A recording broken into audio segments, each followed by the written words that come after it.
Good morning, and welcome to this Friday's Psyfeld. Today's discussion will be on the episode, The Face Painter. So, for medical students, where do you want to start here? Table, please. Any observation, any character, any scene you found interesting?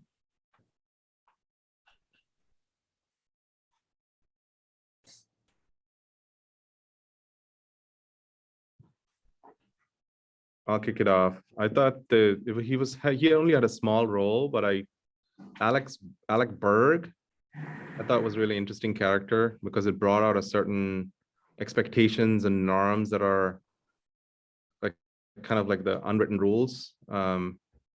As Kramer tells Jerry, if manners are the glue that holds society, and if you don't follow the rules of society, then you're no better than an animal, even though he's the one chucking banana peels at animals.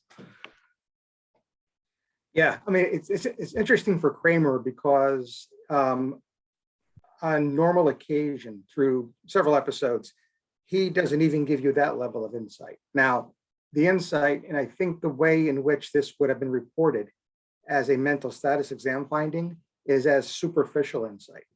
And this may or may not come up on exams, but superficial insight is that insight that allows the individual to state something, but not necessarily follow through or at least act on what it is that they are telling you, right? So that appears to be Kramer here, superficial insight, but again, even that is a little bit above his routine functioning.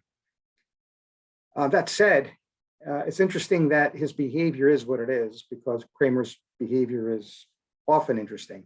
I think as a result of what Kramer does, what do we know happens to the animals or the animal?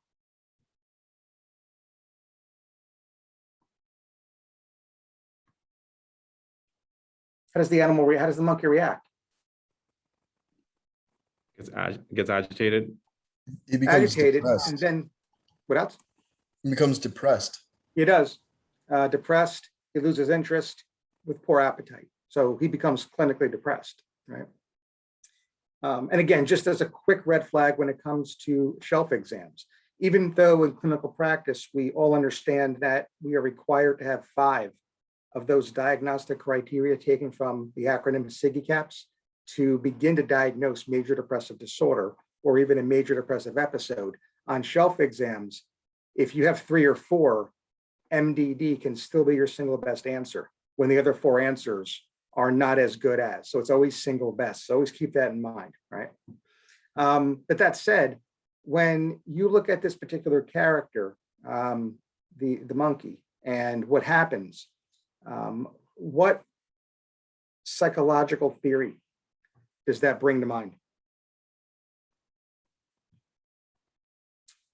And it's not necessarily the process that Kramer demonstrates, but it's just combining the idea of the monkey and major depressive disorder. So previously, there were animal studies done that looked at maternal bonding and the link between maternal bonding and depression. And what Harlow showed is that baby chimps that were reared away from their mom by wired surrogates wrapped in terry cloth, were actually more functional than those chimps in the experimental group that were reared by wired surrogates without the terry cloth. So there was something about bonding that resulted in the way that the baby chimps would react, and those in the experimental group without that terry cloth became depressed, right? So the link was made, at least in animal studies. That's Harlow's monkey experiment, which I know isn't necessarily a one-to-one transfer with regard to what you viewed in watching The Face Painter, but certainly the fact that the monkey that was being tormented by Kramer became depressed, it does allow us to have that open door to discuss the Harlow experiment. Again, that can come up on a shelf exam. maternal bonding, and it's linked, and that is linked to conditions like major depression. Anything else with Kramer here? Or Jerry for that matter, since we began discussing both of them.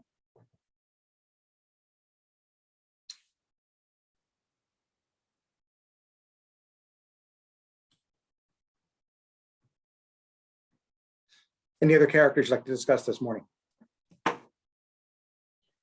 I just thought that it was interesting the fact that Jerry had such a hard time just saying thank you until like the very last minute, and then he was still upset about the outcome.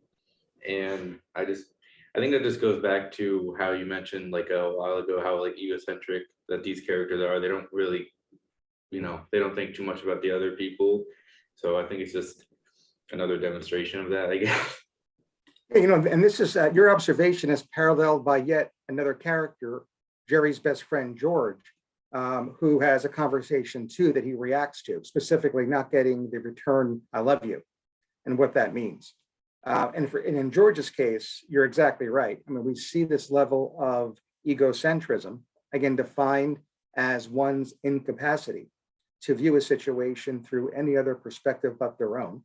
That's different from narcissism, right? Egocentrism may be a building block or risk factor for narcissism, but egocentrism can be normal when age appropriate, albeit in these middle-aged characters, it is gone beyond that identified normal developmental period. But it is interesting that George does have the unreturned I love you. And along those lines, not only can we look at the idea of egocentrism, but in George's case, even the social theory of the external locus of control. George's self-value is predicated and significantly influenced by what others think of him. And therefore, he has a deficit when it comes to an internal locus of control, the self-awareness of I am who I am. So here we have another social theory with regard to that external locus, which I think in this episode, and by the way, various episodes, is demonstrated in George.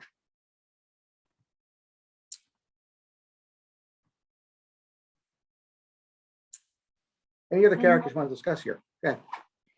Going off that, I thought it was really interesting that in previous episodes, particularly Kramer, I felt like was so easily able to defy social norms. But in this episode, he was so insistent on Jerry saying thank you.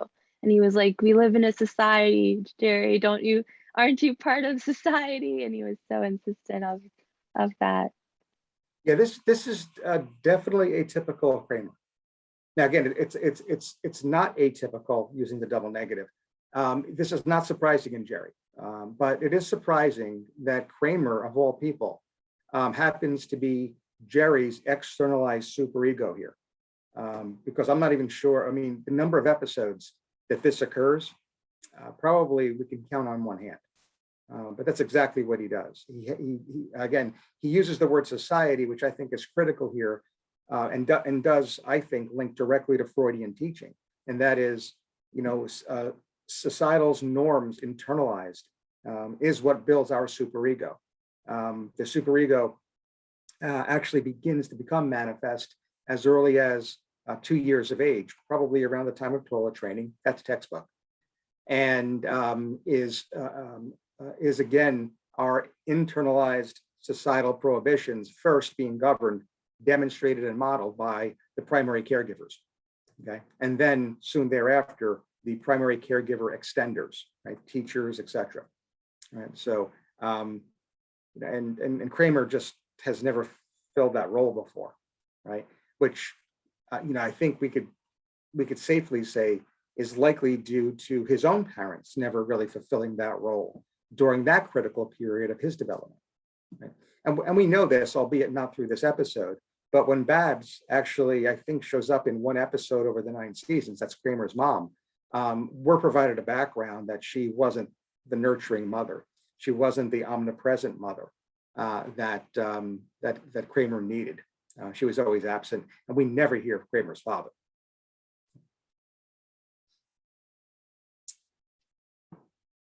Anything else that you picked up in last night's episode? We're discussing the face painter.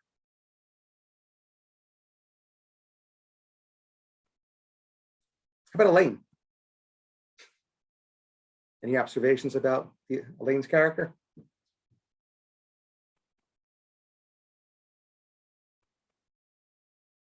How's her behavior at the funeral?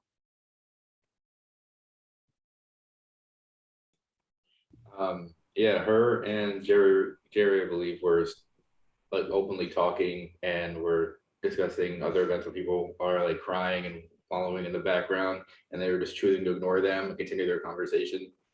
And then when forgot the guy that gave him tickets passed by, Jerry was all happy, like, "Oh, hi, hello." And I was like, "Oh, okay." So Yeah, I mean, she falls, lock and step, right in line here with regard to what she demonstrates, especially at the funeral, and that lack of empathy as well. So again, no surprise, because as you mentioned earlier, all these characters have that same deficit.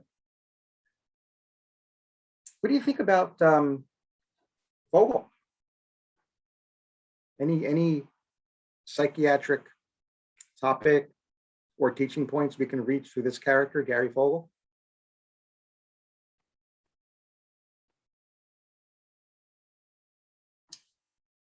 In layman's terms, what did you observe? Oh, is that Putty? Well, we could go to Putty too. Either or. What's going on with Putty?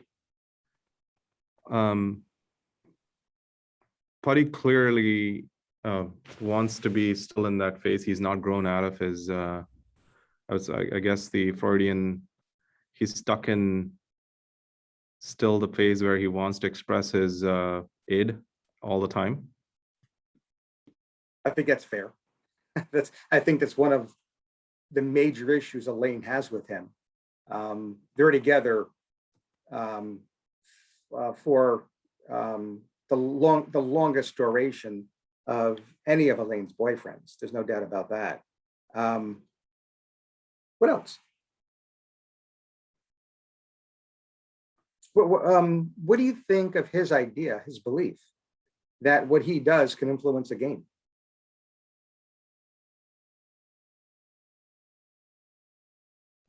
I think that, all of the cultural norms around sports aside, I think you could consider that magical thinking.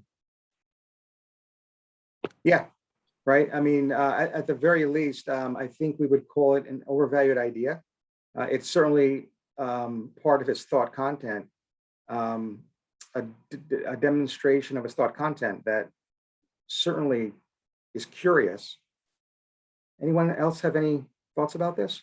Anybody here diehard sports fans? Want to chime in? No, we have no diehard sports fans today, really.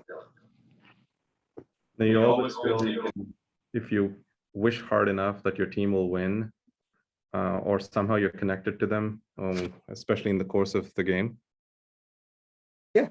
Are you owning that, or are you observing others having done I've that? owned it in the past, and I've hard, and unfortunately, Ohio State always wins. Yeah, at least they beat Michigan, though, right? No. So, okay, please.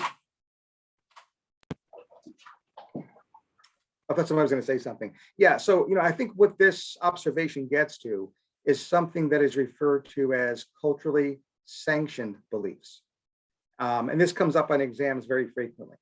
And it also, I think, allows us to discuss a very closely related concept referred to as the culturally bound syndrome, which also may appear on shelf exams. So first, the culturally bound syndrome. Culturally bound syndromes are those syndromes that are culturally bound, specifically that they are identified or localized in a particular geographical locale. Okay, so they're part of a identified culture. And within that culture, and this is the second part that it's important to recognize, the behavior is considered to be abnormal. Right? Now, almost 100% of the time on exams, what you are required to do upon reading that case vignette is choose the single best answer about the diagnostic label That is the name of the illness. And there are a few that often come up. Okay, so amok, kuru, atake, these are culturally bound syndromes. Again, syndromes that are culturally bound and within the culture considered to be abnormal. On the other hand, the culturally sanctioned belief is related to the culturally bound syndrome in that it also is culturally bound. The difference, of course, is that within the culture, the behavior is sanctioned. Now, 60-40, what the question STEM will ask on your shelf exam is, or will result in you choosing the choice of normal behavior or no treatment indicated, right? So the board wants you to identify not only that the behavior is culturally sanctioned, but that the course of action is to do nothing. It's to respect the behavior as occurring within one's culture. 40% of the time, the board may require you to actually identify the actual culturally sanctioned belief, right? Because these come in different names as well. One popular one is root work, otherwise known as hoodoo with an H, okay, which is the belief in spells and magic, usually localized to the Southeast United States, the Bayou region of Louisiana. Okay, if someone were to hop on a flight out of New Orleans and land at Newark Liberty and begin to put down brick dust with the belief that they were going to ward off any evil spirits, that individual may be accompanied to a psychiatric evaluation when you're on call. And if that were to happen, and if you called me as your on-call attending, and I asked you, what would you like to do next? Your answer would be nothing. There's nothing to do here, because within their culture, that belief is sanctioned. Within the subculture called fandom, believing that you can influence a game and conducting yourself during the game in that fashion is considered normal, right? So what Putty does is sanctioned, right? So we see his behavior with regard to being a diehard New Jersey Devil fan. And all we say is that there's nothing to do here. Although I don't think Elaine, Jerry, or any of their circle would necessarily believe us. Right? So not only is that group egocentric, but they're also culturally insensitive. In this case, it's a subculture called fandom.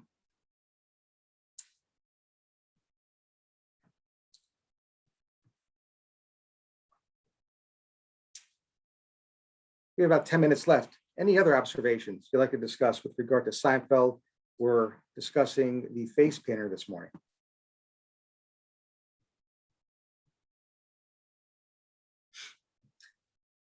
Continuing on with Putty, one thing I wanted to bring up, because it's certainly going to link to, and we could end this morning's discussion on this note, linking directly to what we're going to talk about at Night's Watch at 12:30. The priest, the clergy that observes, witnesses Putty, believes that he is possessed. And I think that's noteworthy, especially in the way the current DSM is classified, specifically within the chapter of the dissociative disorders. So prior to 2013, we would assign films like Paranormal Activity, which is going to be the focus of our discussion at 12:30, as fictional case studies that are metaphorical of conditions like dissociative identity disorder, or DID, right? So if someone becomes possessed, as a metaphor, they have an alter that takes over their conscious awareness. And then when they actually come to consciousness, when they are awake and alert and oriented, they have no recollection. That is, they have amnesia of the time that the demon took over their conscious awareness. In 2013, what happened with regard to the revision, the DSM-5, is that the condition of DID was actually edited to include states of possession for some cultures. So what was metaphorical prior to 2013, as of today, since the DSM-5 being published, now is real. If an individual comes in, one of the alters may actually be El Diablo, as identified in Seinfeld. So I just wanted to bring that up because not only, again, does it relate to cultural sensitivity, but it also relates directly to a change of the DSM in understanding the condition of DID, where an alter may be a state of possession. Right? Hence why we're going to be talking about paranormal activity at 12:30. Right? Any final thoughts? All right, we'll leave it there. And we'll be back on Instagram Live at 12:30 discussing that film, Paranormal Activity. See you then.